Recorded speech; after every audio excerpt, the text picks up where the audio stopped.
What's up? What's up? What's up? It's your man Chaz Ellis once again. And a lot of ladies ask me how they can go from friends with benefits to being in a real relationship.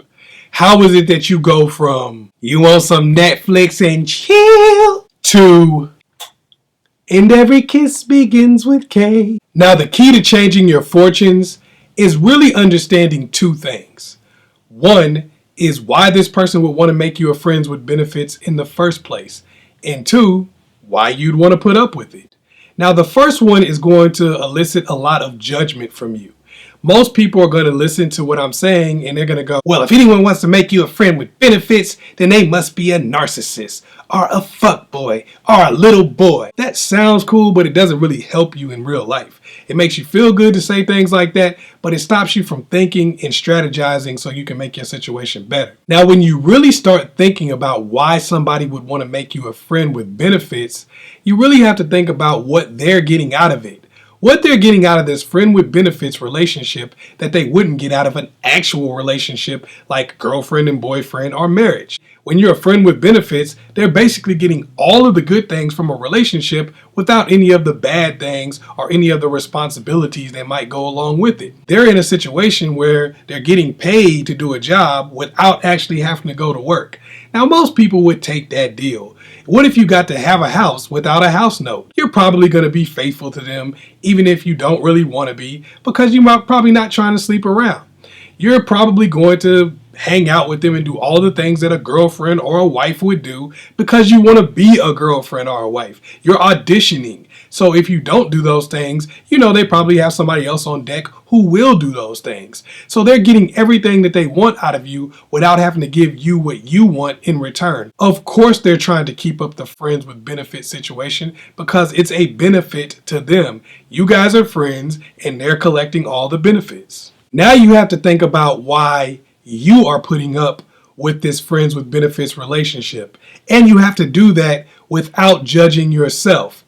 A lot of y'all are going to be like, I'm just dumb. Okay?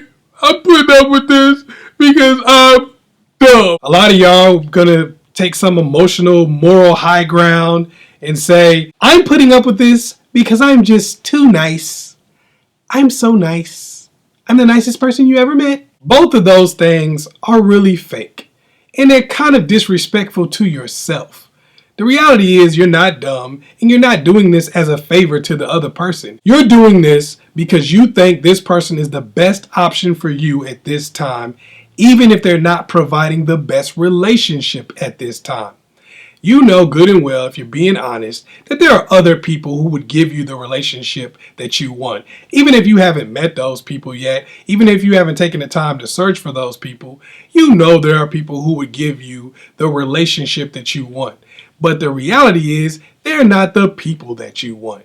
They don't have all the things that this other person has. They may not have the ability to communicate or make you laugh, the looks, the status, whatever it is that you like about this person that's keeping you contacting them. They don't have those things. Even if they will offer you that relationship, it's not from the right person, so it's not going to feel right. So you have to be real with yourself and say, I'm choosing the person over the perfect relationship.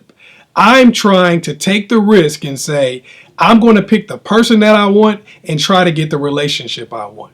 Once you do that, once you're honest about that, what you're doing now is putting yourself in a position to have a real strategy. Not feeling sorry for yourself, not calling people fuckboys and narcissists and trying to psychoanalyze other people, but having a strategy for yourself and what you want. All you really have to do once you understand that this person is doing this because it's the easiest version of a relationship for them is make it to where they see it as being in a real relationship is in their best interest. How do you do that? You start by building your options, making the relationship everything it can be, and raising your standards. How do you do that? You have to occupy your time so you're not there for them at their beck and call. You have to have other things to do. And you can use this person as something to hold on to while you're building those things. Hey, it's going to be really easy for you to go out on dates with other people when you know you got this person on the back burner. And don't feel bad because they're doing that to you. You go out with other people, you hang out with your friends, you build new relationships, you build projects and things to do that occupy your time so that now you can say no when you need to. And when you do spend time with this person, you make it all fun, smiles, and joy. Stop begging for things. Stop asking, what are we going to do? What are we going to be? When is this going to be a real relationship? Those things kind of make you look pathetic. Instead, make it fun. Enjoy yourself. Separate yourself from other people who would be asking those same questions. Separate yourself from other people who would get mad and get jealous, and show that you're a person of high value that doesn't really need them. When you do that, what it does is make them see you as a high value person and make sure that they understand that every time they hang out with you, it's going to be a good time. It's going to be mellow. Now they are fond of you and they want to spend more time with you.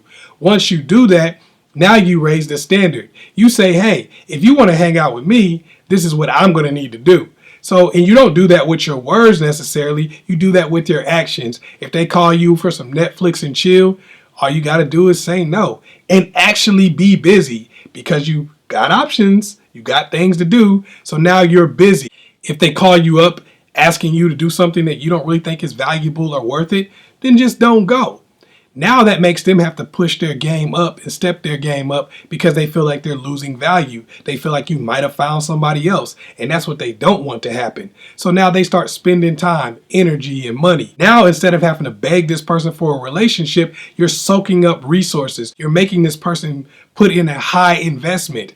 Now they're going to be demanding a relationship because they've spent all of the money without the reward. You get it? You reversed it on them. You're not locked into a relationship. You can move on anytime you want to because you're not together. That means that they can take you out for a $250 date today, and you can say, hey, sorry, but I'm with somebody else tomorrow, and they can't say anything about it. They have no standing and no power in the situation. If they're spending time, energy, and money, they're going to want some type of guarantee. So now they're the ones pushing for the relationship instead of you begging or asking over and over and over again, what are we and when are we going to make this official and all that kind of crap. Now they're pushing you for those things. Make sure you share this video with somebody else. Peace.